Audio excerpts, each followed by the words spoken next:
The ship came down through the clouds on a Tuesday morning, and nothing was ever the same again. It was silver and smooth, shaped like a teardrop the size of a football stadium. It descended slowly over New York City while the whole world watched on their screens. Military jets circled it but kept their distance. No one wanted to start humanity's first contact with aliens by shooting at them. The ship landed in Central Park, crushing trees and sending pigeons scattering into the gray sky. For 3 hours, nothing happened. Then a door opened in the side of the vessel, and Ambassador Al stepped out to meet the gathered leaders of Earth. He was tall and thin, covered in scales that shimmered like oil on water. His eyes were large and golden, and when he smiled, he showed rows of small, sharp teeth. He spoke perfect English, though his voice had a strange echo to it, like two people talking at once. "People of Earth," he said, spreading his long arms wide, "the Galactic Council welcomes you.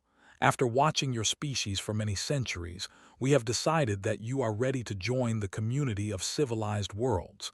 This is a great honor. Few species receive this invitation." The world celebrated. Humanity was not alone. The universe was full of life, and that life wanted to be friends. Admiral Sarah was not celebrating. She sat in a Pentagon briefing room, reading the terms of the treaty that the Council had offered. She was 47 years old, with gray streaks in her black hair and sharp eyes that missed nothing. She had spent her career studying threats, and something about this situation felt wrong. The treaty seemed fair at first look. Earth would provide resources to the Council, things like rare metals, fresh water, and biological samples from their many ecosystems. In return, Earth would receive protection from the Council's military forces and access to basic trade routes between the stars. But noticed what was missing. There was no mention of technology sharing, no faster-than-light engines, no advanced weapons, no medicine that could cure diseases or extend life. When she asked about these things, Ambassador Al smiled his too wide smile and said that young species were not ready for such responsibilities. "You must prove yourselves first," he explained. "In time, perhaps a few centuries, you may earn greater privileges." Did not like being told to wait centuries for things that the Council clearly already possessed. But Earth's leaders were too excited to listen to her concerns. They signed the treaty and threw parties and talked about a bright future among the stars. 15 years passed. Earth sent shipments of resources to Council stations. They opened their borders to alien visitors who called themselves cultural ambassadors. These visitors traveled everywhere, taking pictures and asking questions and scanning everything with devices they refused to explain. They seemed more interested in military bases than museums. Now in charge of Earth's relationships with alien species, watched the Council build stations in the solar system. They put one near Mars and another past Jupiter. They said these were for trade and protection. Thought they looked a lot like military bases. She requested information about other species that had joined the Council. The records she received were carefully edited, but she was good at reading between the lines. She noticed a pattern. Young species joined the Council full of hope. They gave resources. They waited for technology that never came. Eventually, they became completely dependent on Council trade and Council protection. They stopped developing their own science. They stopped growing. They became pets, useful, controlled, and unable to survive on their own. Took her concerns to the president, but he dismissed them. The Council was peaceful, he said. They had kept order in the galaxy for 12,000 years. Earth was lucky to have such powerful friends. Then Doctor changed everything. Was a quantum physicist working in a secret laboratory deep under the mountains of Colorado. He was 53 years old, absent-minded and brilliant. He had been trying to create a better power source, something that could produce clean energy without waste. He had been failing at this for 7 years. One night, exhausted and frustrated, he made a mistake in his calculations. He connected two pieces of equipment that should not have been connected. There was a flash of blue light, a sound like thunder, and his coffee mug disappeared from his desk. Stared at the empty space where his mug had been. Then he ran to the receiver station 3 kilometers away, a device he had built to catch any energy his experiments might produce. His coffee mug was sitting in the receiver, still warm. He had not moved the mug. He had not sent it through the air or along any path. It had simply ceased to exist in one place and started existing in another, instantly, without crossing the space between. Spent the next 6 months confirming his results. He teleported rocks, then tools, then a mouse named who seemed fine after his journey. The process worked at any distance. He sent a signal to a receiver he built on the moon, and objects arrived there in less than a heartbeat. This was not like the Council's technology. Their ships used warp drives that bent space, but the ships still had to travel. It took them weeks to cross a star system. His discovery was instant. It ignored distance entirely. He brought his findings to Admiral in person, meeting her in a secure room with no windows and no recording devices. She read his report 3 times, then looked up at him with an expression he could not read. "The Council has been lying to us," she said quietly. "They keep young species dependent by controlling travel. They say we need their protection because we cannot protect ourselves. But this changes everything." She looked at the star maps on her wall at the Council stations positioned carefully around Earth. She finally understood what they really were, not protection, a cage. "How long," she asked Doctor, "until we can move something bigger than a coffee mug?" "Thought about it. With enough funding and people, maybe 2 years." Nodded slowly. Earth had been patient for 15 years. They could be patient a little longer, but this time they would be preparing for something. She looked at the stars and allowed herself to smile. The galaxy thought humans were children. They were about to learn that children grow up. The warships arrived on a cold morning in December, and they did not come to talk. There were 47 of them, each one larger than a city. They were black and angular, covered in weapons that glowed with purple energy. Behind them came 300 smaller ships, support vessels carrying troops and equipment for occupation. The hegemony had conquered 60 worlds in their history. They expected Earth to be number 61. Admiral received the alert in her office and felt her stomach drop. She had known this day might come, but she had hoped for more time. The Prometheus array was ready, tested, and waiting, but she had never used it against living targets. She had never used it in war. She contacted the Council Protection Fleet immediately. 6 warships were stationed in the solar system, placed there specifically to defend Earth from threats like this. Ambassador Al had promised that Earth would never face danger alone. The Council ships received her message. They acknowledged it. Then they moved to a position far from the coming battle, close enough to watch but too far to help. Stared at her screen in disbelief. "What are you doing?" she demanded. "They are attacking. You're supposed to protect us." Al's face appeared on her screen. His expression was calm, almost bored. Gone was the friendly diplomat who had first landed in Central Park. This was the true face of the Council. "The Galactic Council regrets that intervention against a sovereign power's legitimate territorial claims would violate our Charter of Non-Interference," he said smoothly. "The claim that Earth has resources that belong to them. This is a dispute between 2 species. We cannot take sides." "We have a treaty," said through gritted teeth. "The treaty promised protection from uncivilized threats. They are full members of the Council. They are civilized. Therefore, this does not fall under our agreement." Al smiled his sharp-toothed smile. "I recommend immediate surrender. They are known to be efficient with species that cooperate. You might only lose half your population to the labor camps." Ended the transmission before she said something she could not take back. The commander sent his terms 1 hour later. His name was Warlord, and he was massive even by standards. a mountain of muscle and armor with 4 arms and eyes like burning coals. His message was broadcast to every screen on Earth. "Humans," he growled, "you have 72 hours to surrender completely, lay down all weapons, shut down all power systems, prepare for processing and relocation. Those who resist will be destroyed. Those who cooperate will serve the hegemony. This is your only warning." The people of Earth watched this message and felt fear.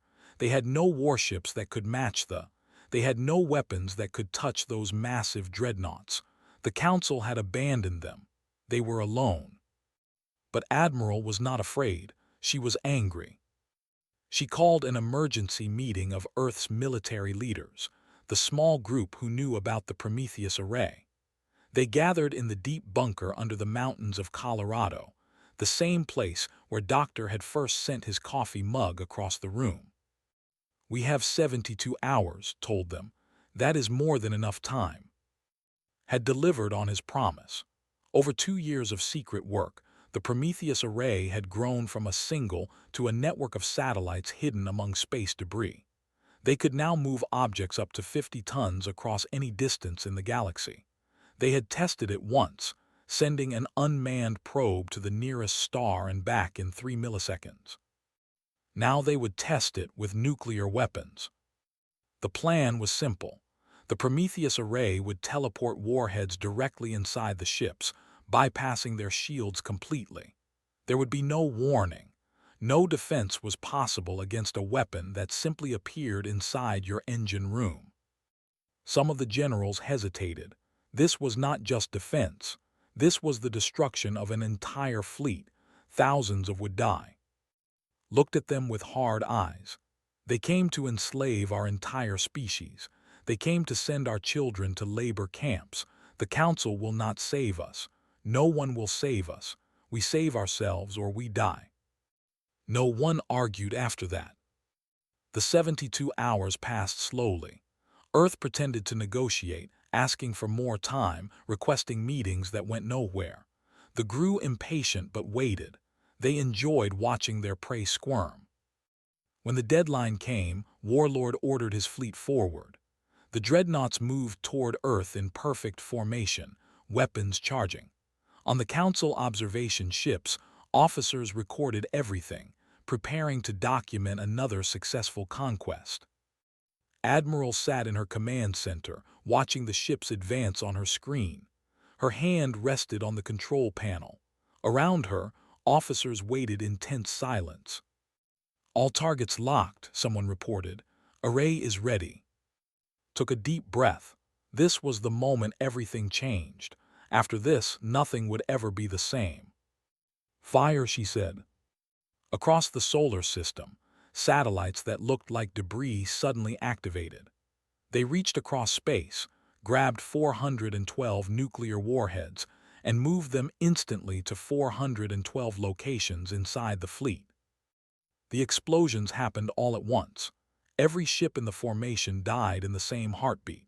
47 dreadnoughts became 47 expanding clouds of fire. 300 support ships vanished into light. Warlord had exactly enough time to see the flash before he and everything around him ceased to exist. The battle lasted less than a second. On the Council observation ships, officers stared at their screens in silent horror. Where the most powerful invasion fleet in memory had flown moments ago, there was now only debris and radiation. The footage spread across the galaxy within hours. Every species with access to communications networks saw the same thing. A young, primitive species that the Council had dismissed as children had just destroyed a war fleet instantly, completely, and without losing a single ship. No one knew how. No one had seen weapons launch. No one had detected any energy signatures. The had simply died. The galaxy looked at Earth and felt something it had not felt in 12,000 years: fear. In her command center, Admiral watched the debris field slowly expand. Her hands were shaking slightly, but her voice was steady when she spoke. "Send a message to the Council," she said. "Tell them that Earth is no longer accepting their protection. Tell them that any ship entering our solar system without permission will be treated as hostile." She paused. "And tell them that we want to address the full council. We have something to say." The message went out, and across 1,000 worlds, beings of every shape and size began to wonder if everything they believed about power and strength was wrong.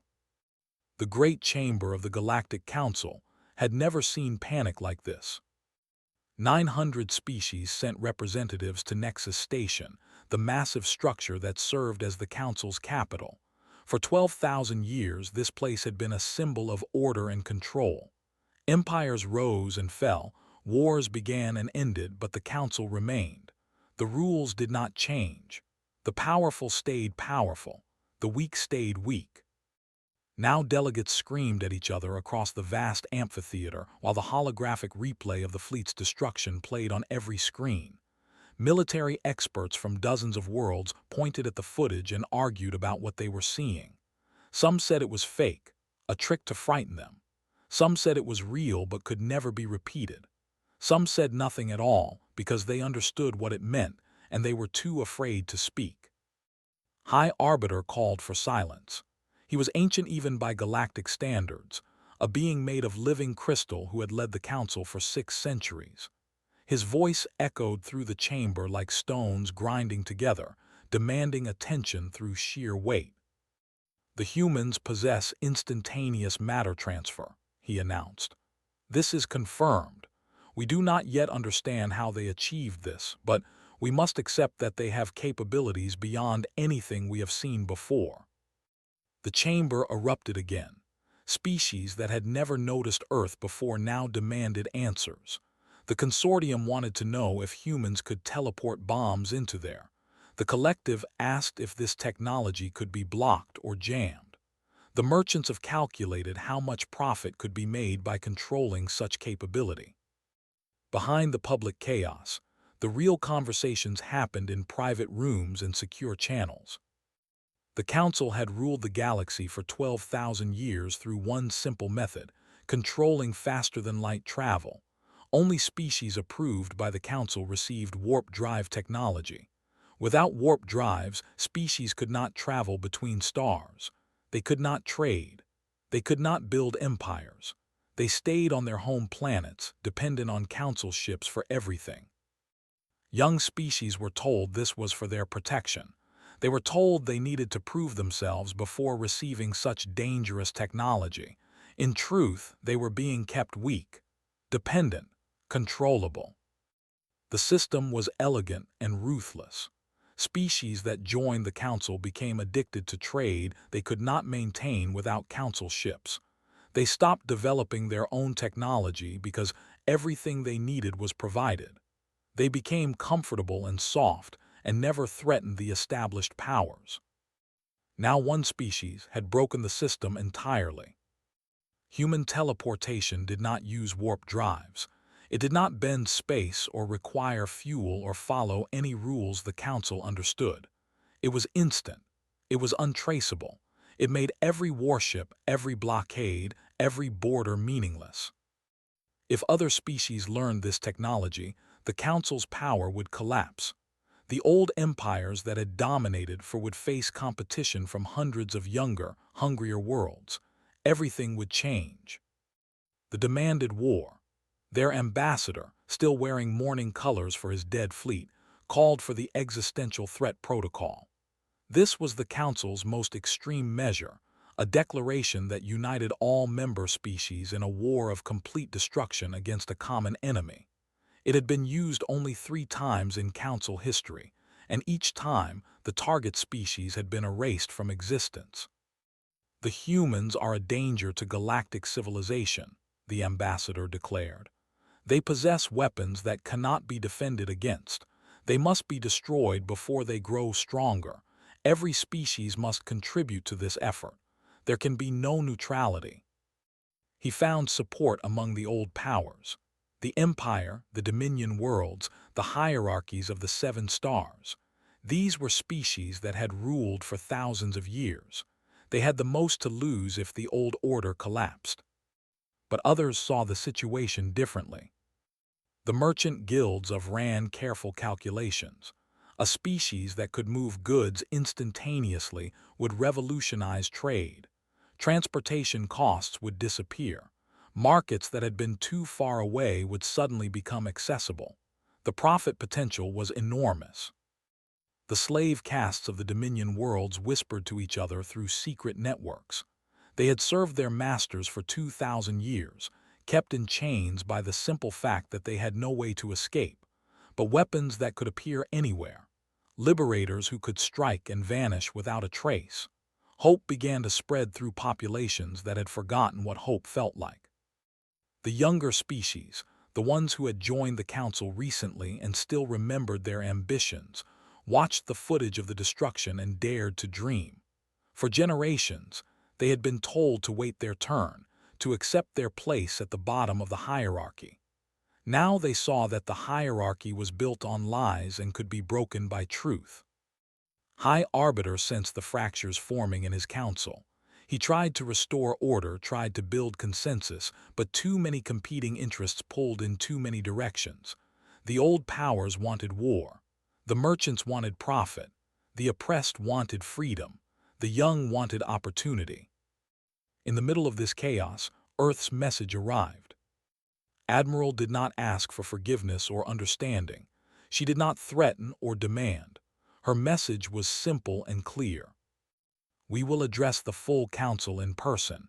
Prepare the great chamber. We have something to show you. The ambassador objected.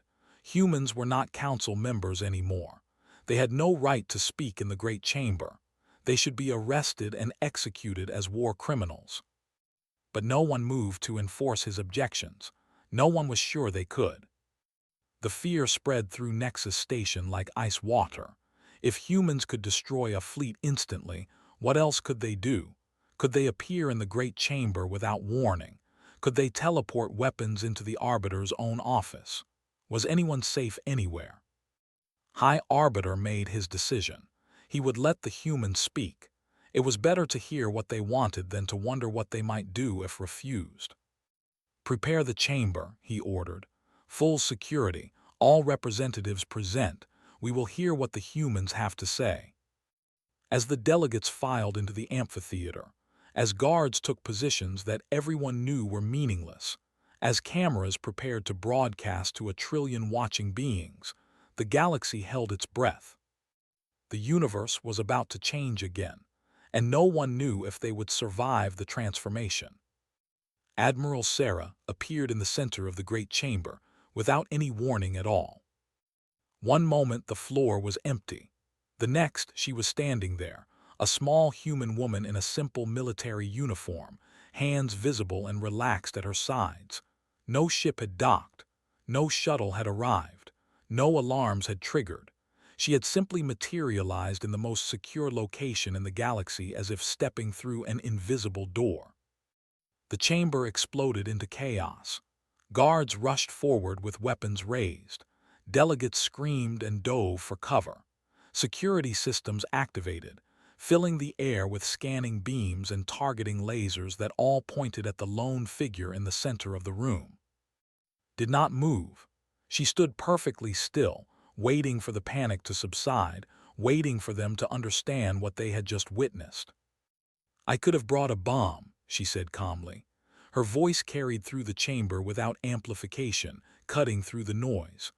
I could have brought 10,000 bombs and sent them to 10,000 targets across your capitals and your shipyards and your palaces, all at once, all without warning. The chamber fell silent. Every being present understood what she was saying. Every security measure they had ever developed was now worthless. I did not bring weapons, continued. You should think about why. She walked slowly toward the central platform where speakers addressed the council. Guards tracked her with their weapons but did not fire. No one had given that order. No one was sure they should. 17 years ago, the Galactic Council came to Earth and offered us membership. You called it an honor. You said we would receive protection and opportunity. You promised us a place among the stars. She reached the platform and turned to face the assembled delegates. 900 species stared back at her, some with fear, some with hatred, some with something that might have been hope. You lied. The words hung in the air like a judgment. You never intended to share anything with us. You gave us just enough technology to make us dependent, just enough trade to make us need you, just enough promises to keep us quiet while you positioned your military around our home. The protection fleet that was supposed to defend us watched while they came to enslave our entire species. They watched and did nothing. Ambassador Al tried to speak, but talked over him without even looking in his direction. This is not about Earth. This is about every species you have done this to, every world you have kept weak and dependent, every young race you have told to wait their turn while you sucked them dry. For 12,000 years, you have pretended to be a government while actually being a prison. She pulled a small device from her pocket, nothing more threatening than a data chip. The guards tensed, but she simply held it up for all to see. This contains the complete theoretical framework for quantum-linked teleportation, every equation, every design principle, everything a species would need to build their own system. The chamber went absolutely still. Delegates stared at the chip like it was a live explosive. 5 minutes ago, the contents of this chip were transmitted to every species in this chamber. Every species, she repeated, letting her gaze sweep across the representatives of the Dominion slave worlds, the young colonies still waiting for the technology they had been promised, the oppressed populations who had never dared to dream of freedom. The High Arbiter's voice cracked like breaking stone. You cannot do this. You will destroy the galactic order. There will be chaos. There will be wars. There will be change, agreed. Chaos is possible, but chaos was always possible. You prevented it by keeping everyone too weak to fight back, not by building anything worth preserving. The ambassador surged to his feet. This is an act of war. They have destroyed our fleet and now they spread weapons to our enemies. We demand the protocol. We demand extinction. Finally looked at him. Her expression was calm, almost sad. They came to enslave billions of people, she said. They came to send human children to labor camps. They came because your council told them Earth was weak and unprotected. Everyone who died on those ships chose to be there. Everyone on Earth they were going to kill did not choose to be a target. She turned back to the full chamber. Humanity does not want war. We have had enough war in our own history. We know what it costs. We know what it destroys, but we will not be conquered. We will not be enslaved. And we will not watch others be conquered and enslaved while we have the power to prevent it. The data chip disappeared back into her pocket. You have a choice now, all of you. You can spend the next century trying to suppress what we have released. You can fight wars to maintain a system that was always built on lies. You can try to destroy Earth, though I promise you, we have prepared for that possibility in ways you have not imagined. She paused, and when she spoke again, her voice was softer. Or you can accept that the galaxy changed today. You can accept that the old rules do not work anymore and help build something better, something based on cooperation instead of control, something where young species are partners instead of prisoners. Looked across the silent chamber, at beings who had ruled for and beings who had never ruled at all, at empires built on domination and populations dreaming of freedom. Earth votes for something better. We hope we will not be voting alone. She gave them one last look, this small human woman who had just changed everything. Thank you for hearing me. Then she vanished, leaving no trace, leaving 900 species sitting in stunned silence, leaving a galaxy trying to understand what had just happened. For a long moment no one moved, no one spoke. Then a delegate from a small colony world, a species that had joined the council 50 years ago and had never been given anything they were promised, stood up slowly. My people, she said quietly, vote with Earth. Another delegate rose, then another, then a dozen more. The revolution had begun. 1 year after Admiral's address, the galaxy had become a different place. The Galactic Council still existed, but it was a shadow of what it had been.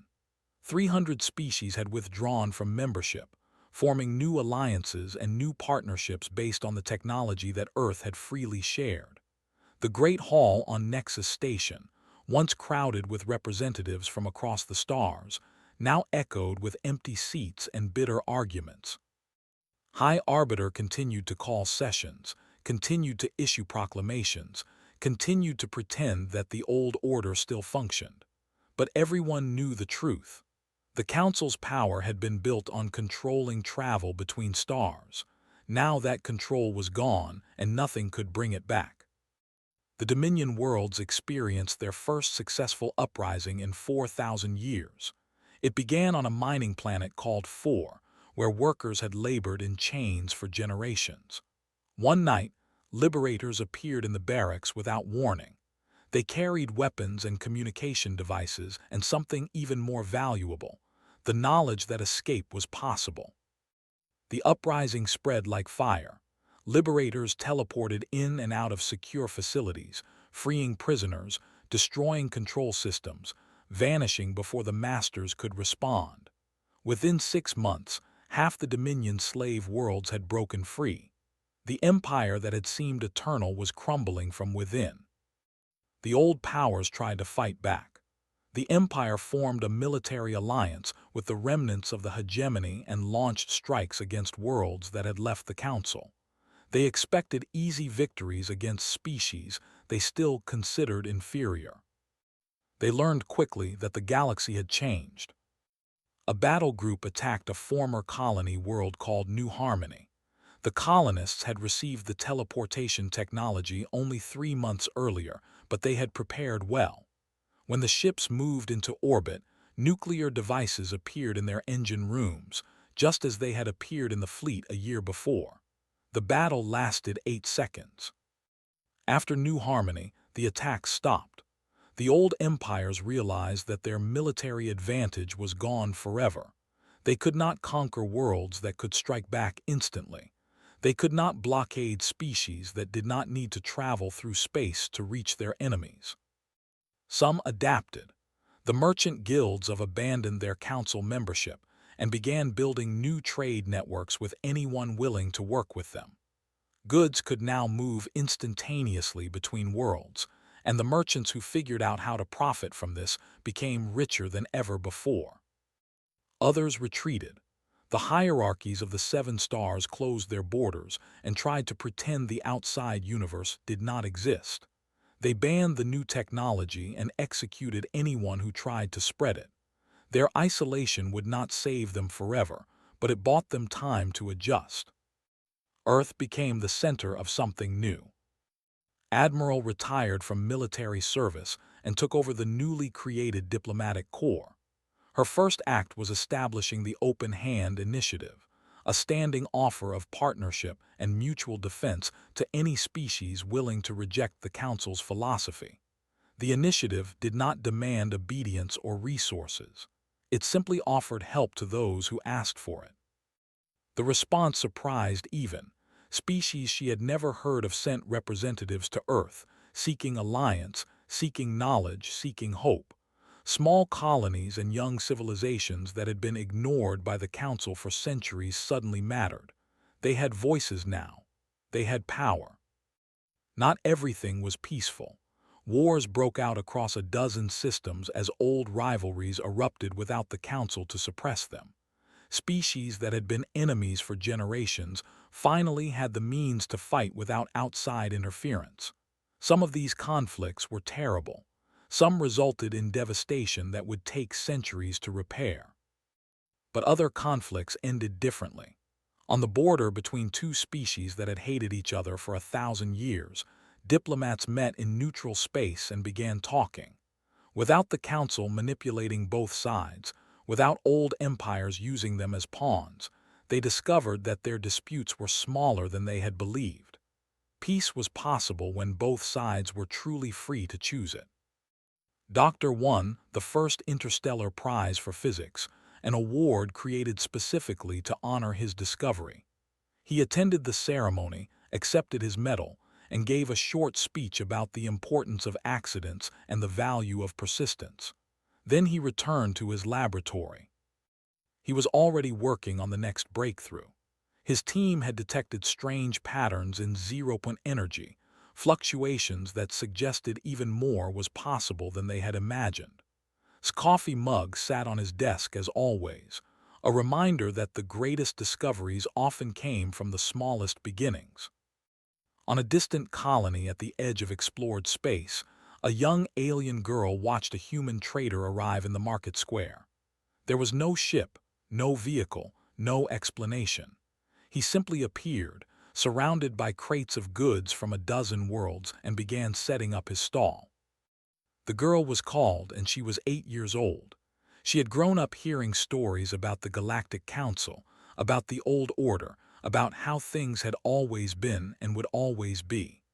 Now she watched humans walk between the stars as easily as she walked across a room. How did they become so powerful? She asked her mother. Her mother watched the trader unpacking his goods, watched the crowd gathering around him, watched her neighbors trading with a being from the other side of the galaxy. They were not afraid to share what they learned, she said finally. They remembered what it felt like to be small. Thought about this for a long moment. The trader had finished setting up his stall and was now showing a group of children something that glowed with soft blue light. They laughed, and he laughed with them. "Can I go meet him?" asked. Her mother smiled and released her hand. "Go ahead." Walked toward the human trader, toward the impossible future that had suddenly become possible, toward a galaxy that was still learning what it meant to be free. In the grand scope of history, it was a small moment. A child crossing a market square, a stranger sharing a laugh with local kids, nothing that would be recorded in any archive or remembered by any government. But the galaxy was built on small moments now, connections forming where walls had stood, trust growing where fear had ruled. The old order had maintained peace through control. The new order would have to find something better. Humanity had not conquered the galaxy. They had done something far more difficult and far more dangerous. They had freed it. Whether that freedom would lead to prosperity or destruction, to cooperation or endless war, no one could say. The future was uncertain for the first time in 12,000 years. But as reached the trader's stall, and he smiled down at her with genuine warmth, as her mother watched from across the square, as 1,000,000,000 beings across 1,000 worlds took their first steps into a universe without cages, one thing was clear. Whatever came next, it would be their choice. And that made all the difference.